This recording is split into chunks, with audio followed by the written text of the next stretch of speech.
Hello there and welcome to episode 5 of my FA Cup journey.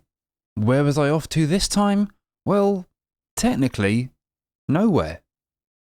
This fourth qualifying round game was so close I could walk there in less than 10 minutes. But where was I off to? Here, the Ebb Stadium, home of Aldershot Town, to see them take on Bath City.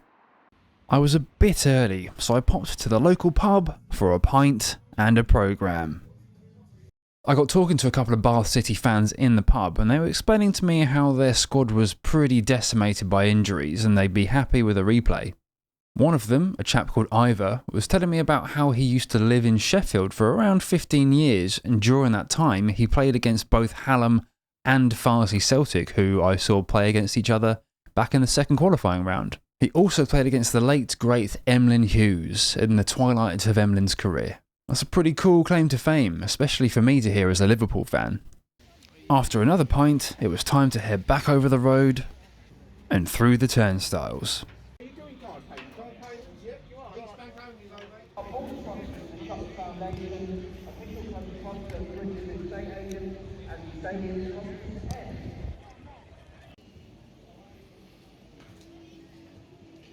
If you've been watching this series, then it will come as no surprise that I got food. I've been to games here before, so I went for something I'd not had previously, a cheese dog. It was just a sausage with a slice of cheese underneath it. Not sure what I was expecting, to be honest.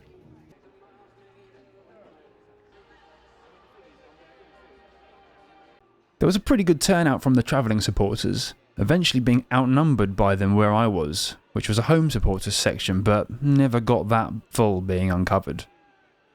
I think that guy had an easier job than the chap at my last game. The officials and players warmed up. It was almost time for kickoff.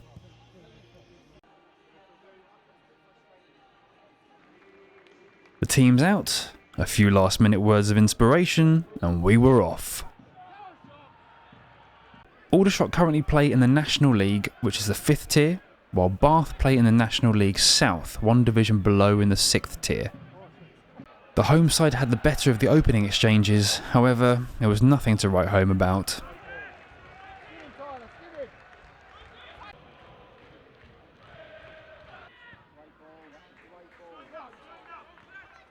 As you can see, Aldershot were getting a fair amount of joy down their left-hand side, but still struggling to create much in the way of clear-cut chances.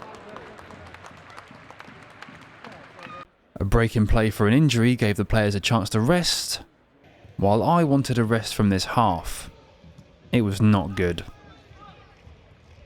Then, in the 24th minute, even if it seemed much later than that, Aldershot went 1-0 up. A scrappy goal that summed up the quality on show thus far.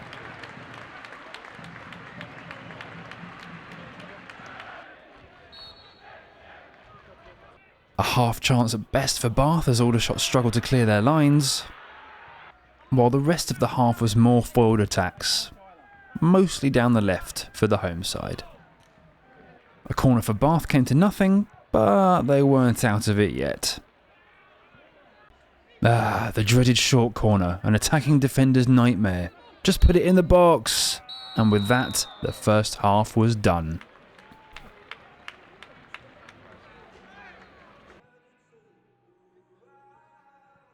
I hoped the second half would be better, so let's find out, shall we?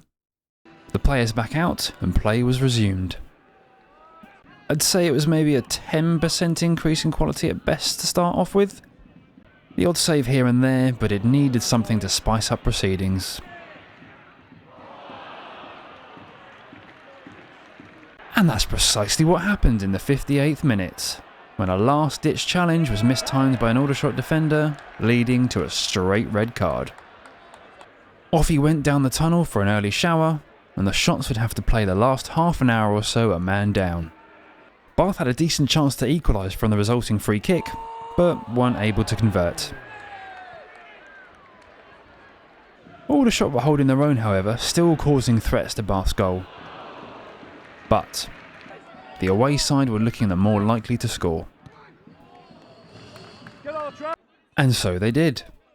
Even with my camera unhelpfully out of focus here, you can still make out Bath equalising in the 76th minute.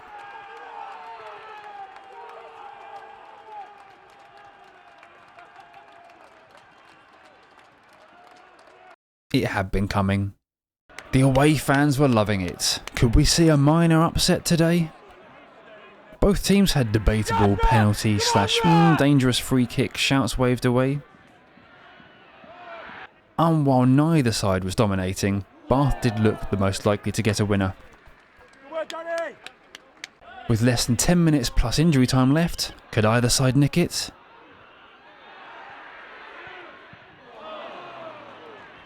Well, they had a bit more than that, with 7 minutes being added on. We were now into the 98th minute, surely only time for one last chance. And one last chance there was. Aldershot had done it. With almost the last kick of the game, they'd won it.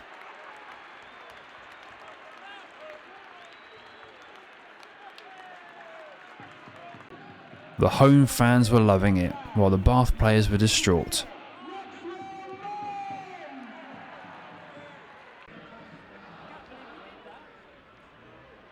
The 98th minute, it's the magic of the FA Cup, and to all the naysayers that say it's lost that magic, take that. All over for another round, and Aldershot were through to the first round proper.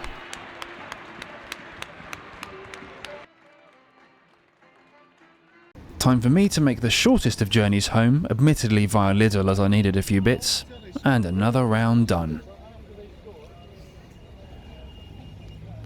As usual, now's the bit where I go over the prize money. So, how much did each side receive for taking part in this round? Aldershot Town received £9,375, while Bath City received £3,125.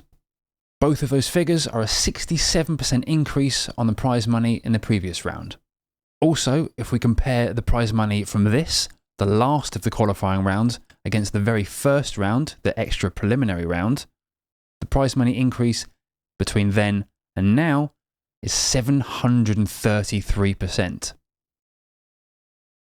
From here on, we'll be on to the proper rounds as they're known, the next round being round 1, which introduces teams from League 1 and League 2. That's it for this video. I hope you've enjoyed it.